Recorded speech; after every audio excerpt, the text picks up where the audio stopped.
Olá, bem-vindos a mais uma exploração profunda aqui conosco. Olá! Hoje a gente tem um material, olha, fascinante, que mexe com umas ideias bem centrais sobre Deus, sabe?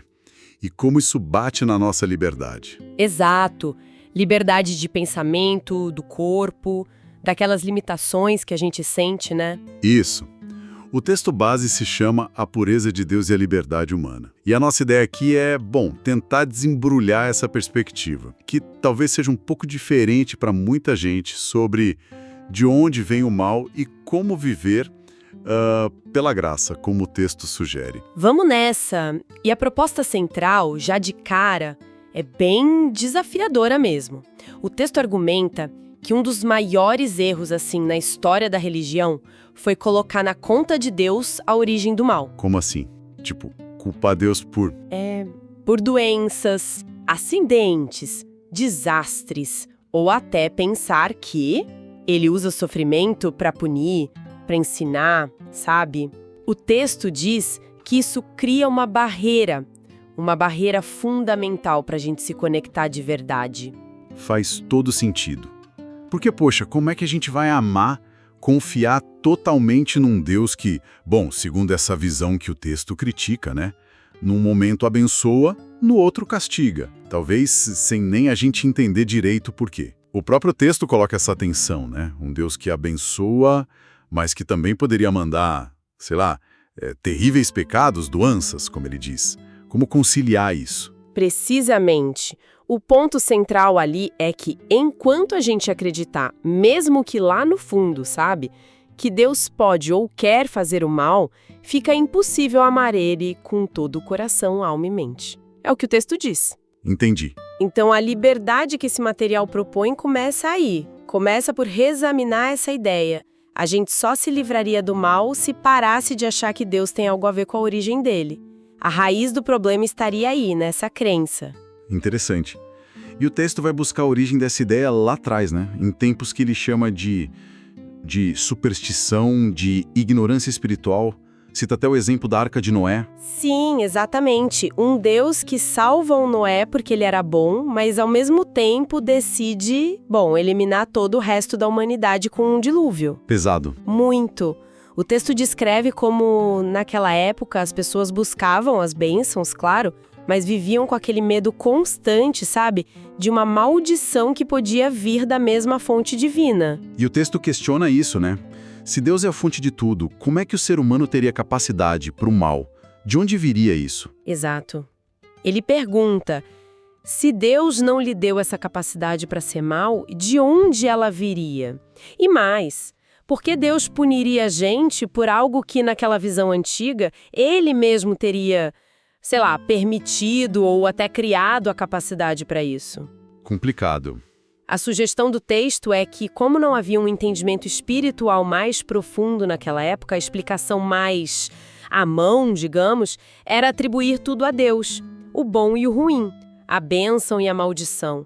Um Deus todo-poderoso, mas talvez imprevisível. Certo. E aí que entra o contraste que o material faz. Ele fala de uma nova luz espiritual, uma compreensão bem diferente de Deus, que ele liga à consciência de Jesus Cristo. Como é essa visão? Então, o texto diz que os ensinamentos ligados a Jesus mostram um Deus radicalmente diferente, um Deus muito puro para ver a iniquidade, ou seja, a natureza dele seria tão pura que o mal nem existiria na presença dele, entende? Nossa. Um Deus onde não existem trevas, como diz a fonte. Seria esse o Deus que inspira a perdoar os inimigos, que não condena? O texto lembra da mulher adúltera. Nem eu te condeno. Isso. Ou do ladrão na cruz. Hoje mesmo estarás comigo no paraíso. É um Deus que, segundo essa leitura, exige da gente pureza e amor incondicional, porque essa é a natureza dele. E o argumento que ele constrói a partir disso é forte, né? Ele meio que diz, olha pra gente, pra evolução humana. A gente tá buscando, mesmo que devagar, mais compaixão, certo? O texto menciona tentar abolir pena de morte, ajudar países que antes eram inimigos. A pergunta que ele joga é, se nós, humanos, Buscamos esses ideais que o próprio texto diz que vem de uma inspiração divina. Como é que Deus poderia ser inferior a isso? Exatamente. Como? Ele seria menos amoroso, menos justo, menos perfeito do que o ideal que ele mesmo inspira na gente. O texto até pergunta, né? Não é Deus maior do que nós? Não é o amor de Deus maior do que qualquer outro amor? É essa linha. Nessa visão do texto, jogar a maldade, a punição, ou mesmo a capacidade para o mal nas costas de Deus, seria, na verdade, diminuir Deus. Seria projetar nele as nossas limitações, sabe? Entendi. Torná-lo menor que o nosso ideal de perfeição. Isso. Um ideal que, ironicamente, o texto diz que vem dele mesmo. A afirmação central é: a natureza de Deus é pura luz, bondade absoluta. Não tem sombra de maldade ali. Qualquer ideia contrária é vista pelo texto como um pecado, uma blasfêmia, no sentido de distorcer quem ele realmente é. Tá, isso leva à pergunta inevitável, que o texto não foge: se Deus é só bondade, não é a fonte do mal. Então, de onde vem o sofrimento, a maldade, tudo isso que a gente vê? E a resposta que o material dá é surpreendente, para dizer o mínimo. Aqui o negócio fica fascinante e, talvez, polêmico. Ele aponta para a crença universal de que Deus pode sim ser a fonte do mal. Peraí, então a ideia é que a crença em si é que causa o problema. Exatamente. A ideia é que essa crença de que Deus castiga, manda doença, causa acidente, seja lá para ensinar, para punir ou por motivos misteriosos, essa crença está entranhada no que o texto chama de consciência humana coletiva. Tipo um programa mental que a gente herda? Isso, tipo um consenso silencioso, uma programação profunda. E essa crença, mesmo que a gente nem pense nela o tempo todo, ela se torna a raiz, o solo fértil onde o mal cresce na nossa experiência. Caramba. O texto usa o exemplo dos funerais. Quantas vezes a gente ouve Deus chamou, Deus levou, mesmo que a pessoa tenha morrido de uma doença horrível ou num acidente? Essa linguagem, segundo o texto, só reforça a ideia de um Deus que causa ou permite o sofrimento. E a gente sofreria o efeito disso porque, de algum jeito, a gente aceita essa crença como real. Entendi. Então, o caminho para a liberdade pessoal, segundo essa visão, não seria tentar mudar o mundo lá fora, ou ficar pedindo para Deus intervir. Não. Seria um passo interno, radical. Tipo, liberar Deus dessa responsabilidade que a gente colocou nele. Parar de acreditar, em qualquer nível, que ele tem a ver com a origem ou a continuação do mal. É isso. Exatamente isso. O texto diz que esse é o primeiro passo, indispensável. Reconhecer e aceitar, com a mente e o espírito, um Deus que é pura bondade e pura luz, muito puro para testemunhar a iniquidade ou causá-la. Aí sim a gente poderia amá-lo de verdade, sem reservas. Sem aquele medinho lá no fundo. Exato. E fazendo isso, tirando da nossa cabeça essa crença de que Deus é a fonte do mal, a gente se libertaria das consequências dessa própria crença. A base para o mal na nossa vida seria essa programação mental errada sobre Deus. Libertar Deus dessa imagem falsa é, na verdade, libertar a nós mesmos. Mas só conhecer um Deus perfeito não adianta se a gente continua se vendo como separado dele, né? Como seres cheios de falhas distantes. O texto fala de outro princípio-chave, o da unidade. Como isso entra na história? Ele menciona eu e o Pai somos um e usa a analogia da taça e do vidro. Ah, sim, essa analogia é ótima. Pensa numa taça. Ela tem uma forma, uma função, certo? Certo. Mas qual é a substância dela? A essência é o vidro. A taça só existe, só tem as qualidades dela, transparência, brilho, por causa do vidro de que ela é feita. A forma é a taça, a substância é o vidro. Ok. Da mesma forma, argumenta o texto, nós como indivíduos somos a forma, o templo, como ele chama. Mas Deus é a nossa essência, a substância da nossa vida, da nossa mente, alma e espírito. Deus é a essência do nosso ser, ele afirma. Não somos só criados por Deus, mas somos expressões à substância dele. Nossa, mas isso muda tudo.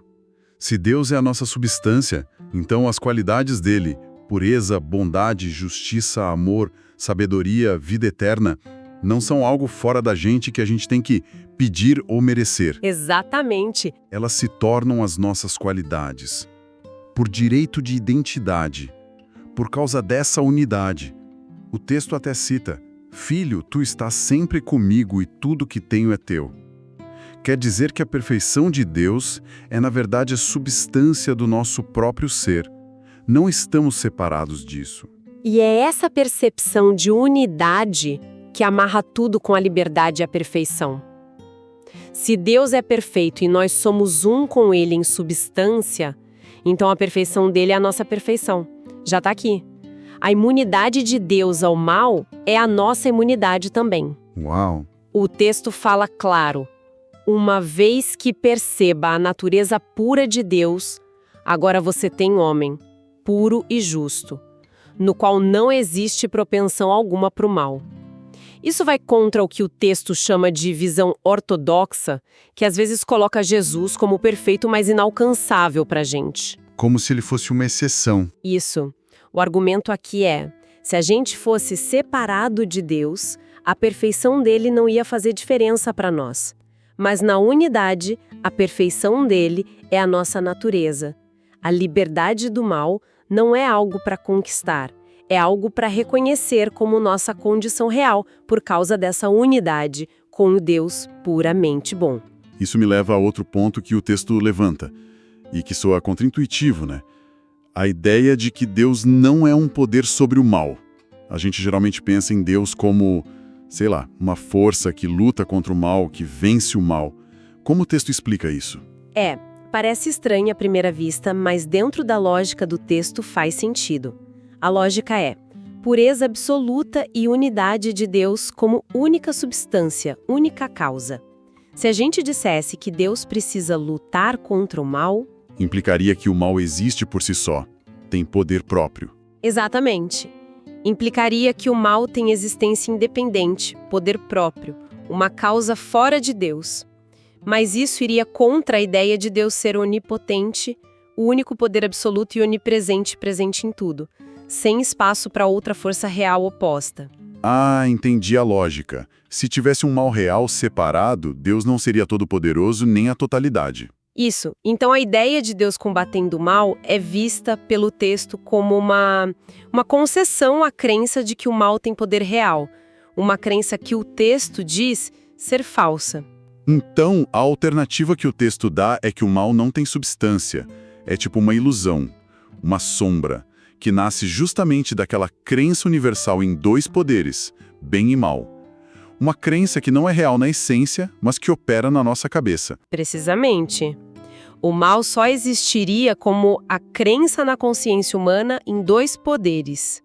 Não teria uma entidade ou força do mal real para Deus combater. E aí a consequência é que a gente não precisaria de um poder divino sobre o pecado, a doença, a morte.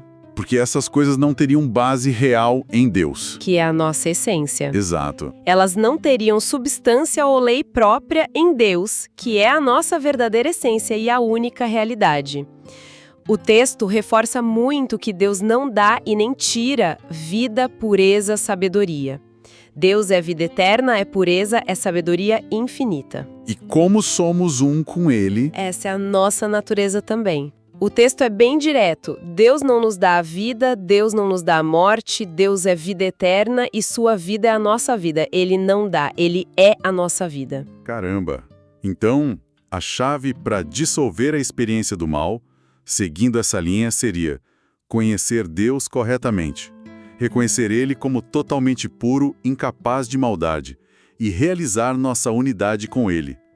Esse conhecimento, essa mudança de percepção, é que desmontaria a crença no mal e, aí sim, suas manifestações na nossa vida. Sim, o texto até fala que, numa situação difícil, afirmar "não tenha medo, sou eu", sendo esse eu a nossa identidade divina, nossa unidade com o Pai, isso anularia o veneno do mal, porque nesse eu divino o mal não existe. Exatamente. A lógica apresentada é essa. Antes de poder eliminar o pecado, a doença, a morte da nossa experiência concreta, a gente precisa primeiro tirar da nossa consciência a crença de que Deus tem alguma ligação com eles. Limpar a nossa ideia de Deus. Isso. E ao fazer isso, alinhando nossa consciência com a natureza puramente boa e única de Deus e nossa unidade com Ele, o nosso mundo, nossa experiência começaria a refletir essa realidade. Conhecer Deus como Ele é, segundo o texto, não é só teoria, é vida eterna. É a própria experiência da liberdade e da harmonia aqui e agora. Uau! Que jornada, hein? A gente saiu de uma visão de um Deus que talvez causasse o mal para um Deus de pura bondade, pura luz. E o mais impactante, talvez, a ideia de que a gente não está separado dessa perfeição. Somos um com ela, como a taça é feita de vidro. Pois é. Então, qual seria a grande mensagem para levar dessa nossa conversa? Olha, eu diria que a essência dessa análise, olhando só para o material que a gente discutiu, é que a liberdade de verdade das limitações, do medo, do sofrimento, não vem de lutar contra um suposto poder do mal lá fora. Certo. Vem de uma mudança radical aqui dentro, na nossa compreensão. Primeiro, sobre quem Deus é, reconhecer a pureza absoluta dele, e segundo, sobre quem nós somos em relação a ele, realizar nossa unidade essencial. Libertar Deus da responsabilidade pelo mal que o texto diz ser uma crença humana muito antiga é o passo-chave para nossa própria libertação dessa crença e do que ela causa. Conhecer Deus corretamente é vida eterna, como diz o texto. Parece que reconhecer essa pureza divina, essa bondade total, essa vida eterna como a nossa própria substância, nossa identidade real, isso tem o poder de tirar a base do medo, da limitação, da discórdia. O mal, nessa visão, perde força quando a gente tira da consciência a crença num Deus que o permite e a crença na nossa separação dele. Exato. E isso deixa a gente com uma reflexão final, né, que fica pairando desse material todo. Se a nossa experiência do mal está tão ligada à nossa crença pessoal e coletiva sobre quem é Deus e quem somos nós, que potencial gigantesco de transformação existe em conscientemente cultivar e afirmar essa presença da pureza, da bondade, da unidade que o texto garante que a gente já tem. É verdade. O que aconteceria se a gente levasse a sério mesmo essa ideia de que a nossa essência é divina e perfeita agora? Fique aí para pensar.